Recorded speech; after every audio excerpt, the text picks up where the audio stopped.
Welcome to Theodora's Community Cauldron. Today we're diving into the magical world of chicken soup, but we're starting with a method you may not have tried before, Chinese-style poaching. This technique creates incredibly tender meat while laying the foundation for a deeply flavorful broth. And trust me, once you understand the why behind it, you'll always want to use it. Ah, chicken soup, the universal hug in a bowl. Whether you're sick, sad, or just hungry, this dish shows up like a grandmother who heard that you sneezed once last Tuesday. But we're not just making chicken soup, we're reinventing it. Because behind every great bowl of soup is a whole world of science, technique, and a little kitchen wizardry. This humble bird holds the secret to rich broth, tender meat, and a lesson in physics, chemistry, and let's be real, life itself. You'll learn why gentle poaching keeps the chicken juicy and how bones and vinegar work together to make liquid gold. And why emulsification turns eggs into creamy magic. By the time we're done, you won't just be making soup, you'll understand it. And that means you can tweak, experiment, and make it your own. Because in this kitchen, we don't just follow recipes, we conjure flavor. So grab your ladles, my curious culinarians, it's time to get soupy. Every great soup starts with a foundation of aromatics, those veggies, herbs, and spices that make everything taste better. But here's the thing, if we lock ourselves into just one tradition from the start, we limit our options. So today we're taking a more versatile approach. For our poaching liquid, we want a neutral but flavorful base, one that enhances the chicken without boxing us into a single cuisine. So instead of committing to one traditional mix, we're using onion for sweetness and depth, garlic for that savory richness, bay leaf for a hint of herbal bitterness, and black peppercorns for gentle heat and complexity. Now, once we have this poached chicken and broth, we can take it in a few different directions. Let's talk about 3 global flavor profiles that build on this base. First up, European, or the classic mirepoix, onion, carrot, and celery. This trio is the foundation of French cooking. The onion brings umami, depth, and together they create a well-rounded background for soups, stews, and sauces. Next we have Thai aromatics, lemongrass, galangal, and makrut lime leaves. Lemongrass is bright and citrusy. Galangal looks like ginger but has a more peppery, almost piney flavor. And makrut lime leaves, they smell like lime zest, dialed up to 11. Together they create the signature Thai taste balance of fresh, tangy, and warming spice. And finally our Greek profile, onion, garlic, bay leaf, and lemon zest. Lemon zest adds a brightness and acidity, while bay leaf gives a subtle, earthy depth. This combo works beautifully in avgo limono, where the lemon and egg create a silky, tangy broth. So here's the magic of aromatics. The same poached chicken can become a completely different dish just by shifting the flavor foundation. That's how you cook with knowledge and not just recipes. Most Western recipes tell you to simmer the chicken for hours, but that can toughen the meat. Poaching is different. Instead of a rolling boil, we want barely trembling water, about 190 to 200 degrees Fahrenheit. This keeps the protein from seizing, so the meat stays silky and juicy. Some people add the chicken after boiling, but I like to start it this way for gentler heat distribution. Alright, time to get nerdy. At this lower temperature, something amazing happens. Instead of shrinking and contracting and squeezing out all the juice like boiled chicken, the proteins unravel gently, holding on to moisture.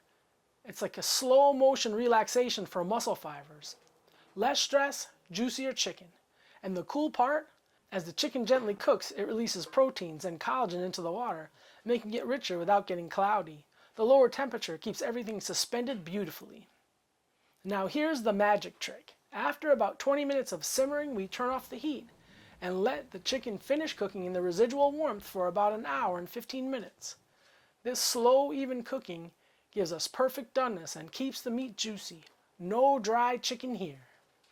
And when it's done, we're shocking it. A quick dip in ice-cold water stops the cooking immediately and firms up the skin.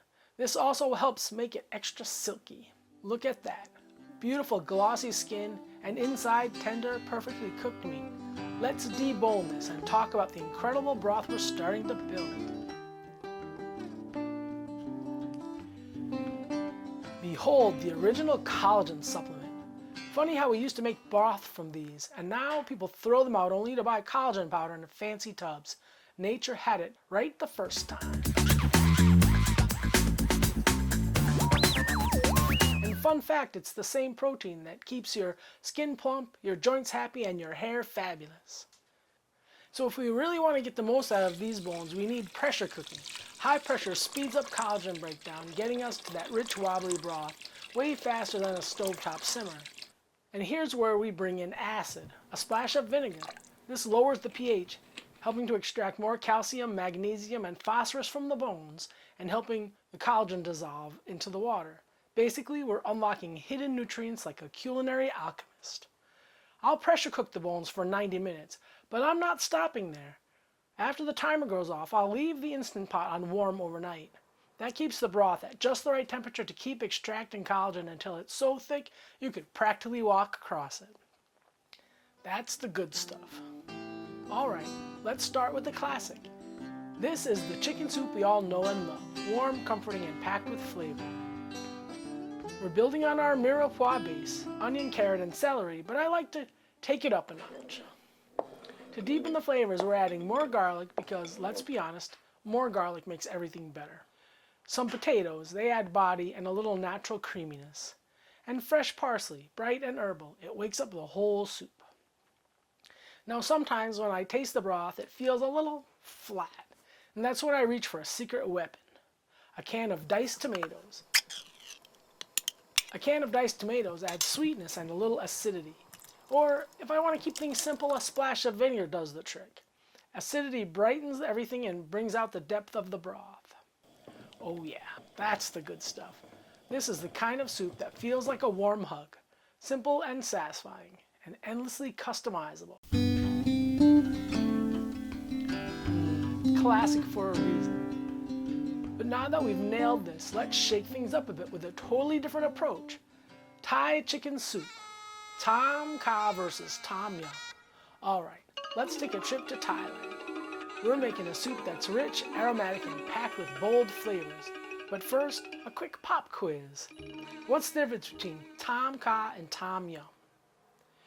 If you said one has coconut milk, you win a virtual high five.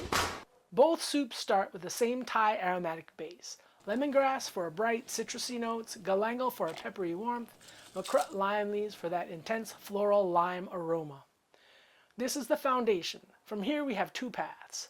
Tom Yum, a light, tangy, spicy soup. We'll add fish sauce, lime juice, and chili paste to give it that natural signature kick. Tom Kha, creamier and a little richer. It has everything from Tom Yum, but with the addition of coconut milk to mellow out the heat and add a little silky texture. Think of them like siblings. Tom Yum is the fiery one, and Tom Kha is the smooth talker. Next we add our protein and veggies. Chicken is classic, but you could totally swap it for shrimp, tofu, or even mixed mushrooms. Speaking of mushrooms, straw mushrooms or oyster mushrooms work best here. Now for the funky magic, fish sauce. If you've never used it before, yes, it smells strong, but trust me, it's what makes Thai food taste like Thai food. It adds umami, that deep, savory taste that makes everything pop. Almost there, but we need our final flavor booster, lime juice. Always add it after cooking. If you overheat it, you lose that fresh zing. And there it is, Thai chicken soup, 2 ways. Tom Yum if you're feeling bold and spicy, Tom Kha if you want something creamier. Either way, you've got incredibly flavorful, comforting soup. This is soup that wakes you up. Bright, rich, a little spicy. It's like a flavor explosion in a bowl. Also, if you've got a cold, this will clear out your sinuses real quick. Alright, we've done classic, we've done Thai. Now it's time to take a detour to Greece. And let me tell you, this soup is a magic. This is avgolemoni, a silky, lemony Greek soup that takes chicken broth to a whole new level. And the coolest part, it's all about emulsification. That's a sciencey way of saying, let's make things smooth and creamy without adding cream. We'll start with the same poached chicken and broth, but instead of keeping it chunky, we're going for something velvety. Here's what makes avgolemono special. Eggs. They thicken the soup and give it that luscious texture. Lemon juice bright and tangy, and the perfect contrast to the richness. Rice adds a little body and makes the soup extra comforting.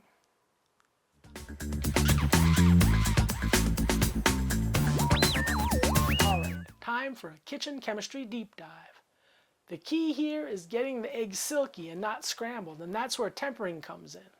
If we just dump this straight into the soup, we'd get lemon-flavored scrambled eggs. Not ideal. So instead, we slowly whisk in hot broth, bringing the eggs up to temperature gradually. See this? The heat is being introduced bit by bit. The proteins in the eggs start thickening, but instead of clumping, they blend smoothly into the soup. This is the same science behind custards, hollandaise, and even some ice creams. And just like that, boom, silky, creamy soup. No dairy needed. This is pure comfort. It's rich but light, creamy but refreshing. Also, fun fact, Greeks will tell you this is the cure for literally everything. A bad day? Avgo lemino. Cold? Avgo lemino. Existential crisis? You guessed it. Avgo lemino. And that, my friends, is how you take one poached chicken and turn it into 4 completely different soups. Before we wrap this up, I've got one last trick up my sleeve. This broth, we're saving it because next time we're diving in to one of the most versatile magical ingredients in the kitchen, eggs. Eggs can thicken, bind, fluff, foam, heck, they can even turn a simple broth into a silky masterpiece. And I know just the soup to prove it. If you like this, wait till you see what happens when we drop an egg straight into hot broth. That's next time on Theodora's Community Cauldron. See you then. Bye.